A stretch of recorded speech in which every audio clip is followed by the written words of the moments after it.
Hey, good evening. I'm Steve Kornacki in for Chris Matthews. According to Donald Trump, the United Nations is little more than a social club. The president-elect tweeting yesterday, quote, "The United Nations has such great potential, but right now it is just a club for people to get together, talk, and have a good time. So sad."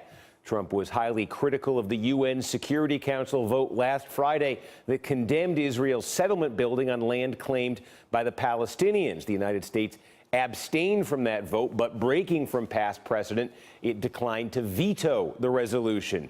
Israel now accusing the Obama administration of orchestrating the vote, the White House denying that claim. After the vote, Trump tweeted things at the UN, quote, "will be different when he becomes president." And over the weekend, he said, "The big loss yesterday for Israel in the United Nations will make it much harder to negotiate peace. Too bad, but we will get it done anyway." Besides his comments this weekend about the Middle East and the United Nations, Trump also suggested he's willing to engage in a nuclear arms race, and he called the pre-Trump world a gloomy place without any hope. So what does all of this tell us about Trump's worldview? I'm joined by NBC's Hallie Jackson in Palm Beach, Florida, the Washington Post, Robert Costa, and Huffington Post political editor Sam Stein. Both of them are MSNBC analysts. So, Hallie, let me start with you. In terms of a formal policy taking shape here right now, Donald Trump obviously very outspoken on this issue of Israel, the United Nations resolution, the Obama administration breaking with past U.S. foreign policy precedent, not backing the Israeli government on that one. Trump saying, hey, when I'm in there, we will do that. What is the Trump doctrine that's coming into focus right now? Is there one? Yeah, and I think it's fairly clear by the person he has appointed to be the ambassador to Israel, David Friedman, a rather controversial pick. Steve, this is somebody who is considered by outside analysts to be even to the right of Prime Minister Benjamin Netanyahu, somebody who has supported settlements. You look at, for example, Donald Trump, the president-elect's pledge to move the embassy to Jerusalem. Again, a controversial move, and one that raises a lot of eyebrows among experts in the Middle East peace process who wonder just how helpful that will actually be to that process. You look at who Donald Trump wants to put in place to try to maneuver some of these pieces around, not just, for example, Friedman, but even his own son-in-law, Jared Kushner. The president-elect has talked publicly in the past about maybe having Kushner, who is Jewish, be some kind of an envoy to Israel to sort of be a part of that discussion. One thing is clear. He is developing a relationship and has developed a relationship with Benjamin Netanyahu. I'm told by a transition official that the two have not spoken in the last 5 days or so since this UN Security Council resolution happened. But clearly the two of them developing a far warmer relationship, at least at this preliminary stage in the transition, that Netanyahu has with President Obama. And Sam Stein, it seems here, too, there's also, you got this sort of circumstance here where Obama, the outgoing president, he chooses the closing weeks of his presidency, the transition weeks, to make a new statement for his administration when it comes to Israel, when it comes to the issue with the Palestinians, the Middle East peace process. He chooses the transition period to make that statement, to break with the past precedent, just as Donald Trump is sending indications that he's going to be more closely aligned with Netanyahu. Hard to miss Obama almost trying to send a message to Trump here, it feels like. Sure. Well, first things first, it's not necessarily a new statement. The administration, as past administrations have been critical of settlements in the West.Bank and Israeli settlements there.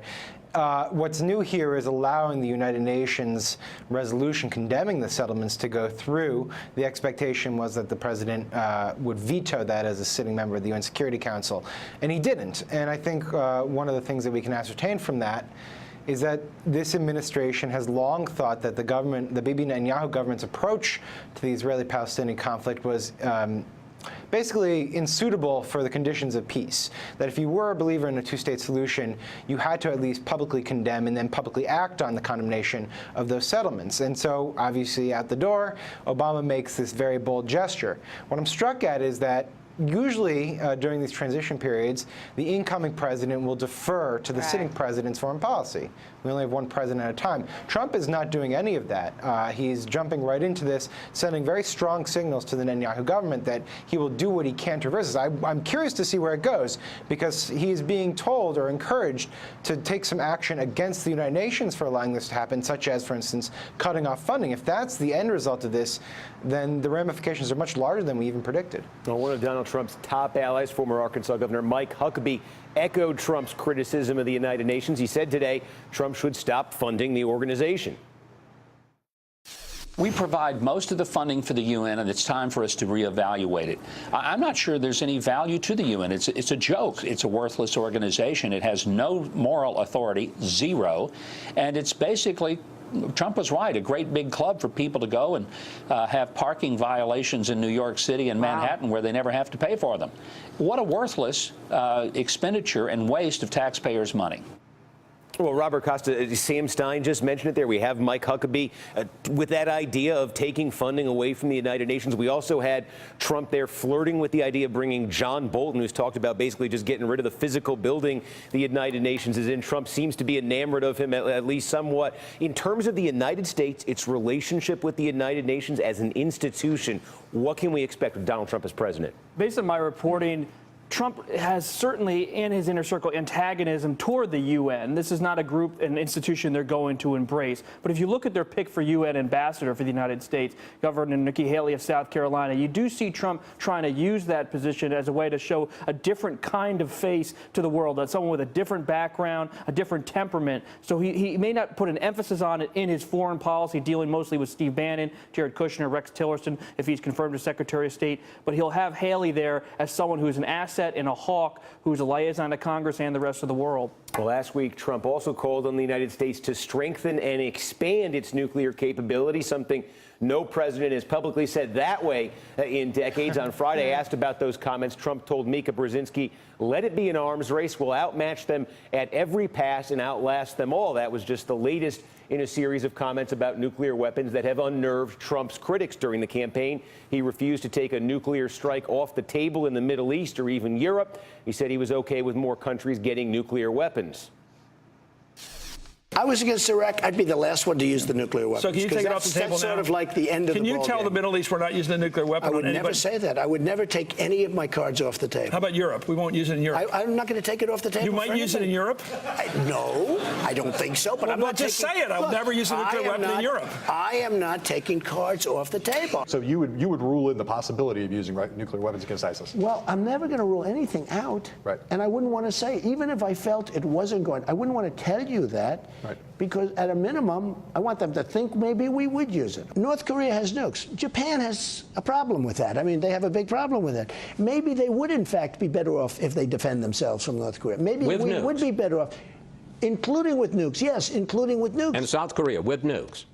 South Korea is right next door, just so you understand.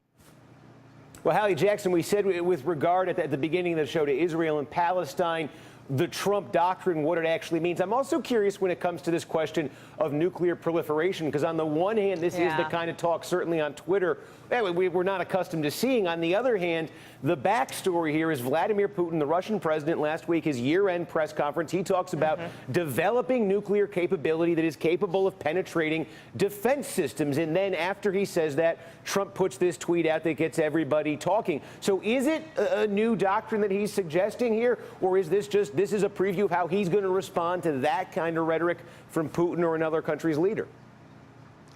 Listen, I think that the timing of this particular tweet was interesting, given that it came, as you talk about, as Russia was discussing its hope to strengthen its nuclear capabilities. Remember that you saw some of Donald Trump's top aides try to walk back his statement a bit. One spokesperson saying he's talking about, in fact, non-proliferation of nuclear weapons, even though that seemed to directly contradict what Trump himself said in that message. Is it a new policy? Listen, even though there are some in Donald Trump's inner circle who will say, hey, he's not president yet, he is not dictating policy just yet, he is still using Twitter as his preferred form of communication and coming out with what appear to be pronouncements, his opinions on different major and serious policy issues, including nuclear weapons. And so diminishing that, I think, is something that comes with some risk, given that this is the way that the president-elect is choosing to communicate with the American public. Yeah, Sam, I'm curious what you make of that, because Hallie raises the point, look, we're not used to seeing a president-elect, a president of the United States, say something as sort of dramatic as Donald Trump did,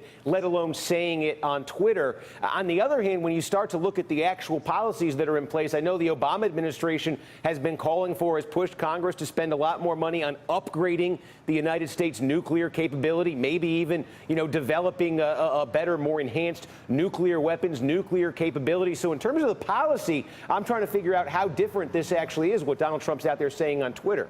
Well, I think everyone's trying to figure out how different this is, in part because it's kind of silly to build nuclear proliferation policy when you have a 140-character limit. This is heavy stuff. This is deep stuff. I don't think Twitter is the best mechanism for talking about it necessarily.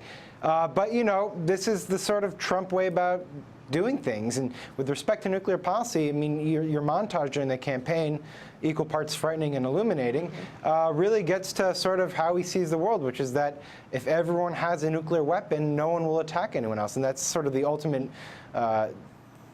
theory of deterrence, I guess. Now, there was an interesting thing that came up in the context of last week's remarks, which was back in the 80s, Trump talked to this writer about this vision he had where the U.S. and Russia were sort of in this bilateral agreement where they would house all of the nuclear weapons of the world, essentially, and be a monitor for everyone else trying to acquire one. I'm not sure if that's what he's envisioning here.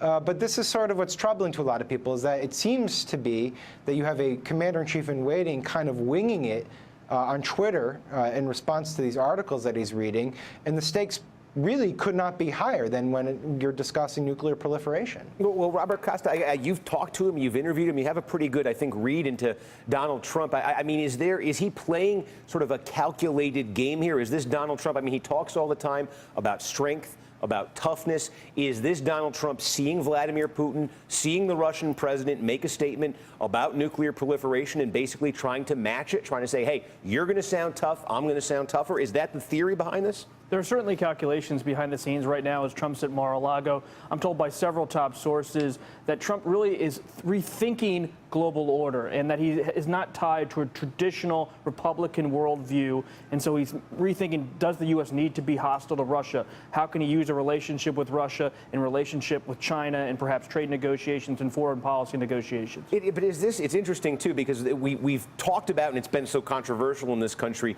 the idea of a different relationship with Russia. And Trump's openness to that has been clear, but simultaneously sort of getting into this back and forth with his sort of indirect back and forth with Putin about who's tougher. There's sort of this combined friendliness on the one hand and adversarial nature of the relationship on the other hand. One major test will come after he's inaugurated. How does he work with Vladimir Putin and Russia in the Middle East? Does he actually have some kind of joint effort to go after ISIS, maybe have a complicated relationship with Assad? That's going to be something to watch. All right, Robert Costa, Hallie Jackson, Sam Stein, thanks to all of you for joining us. Thanks, Steve.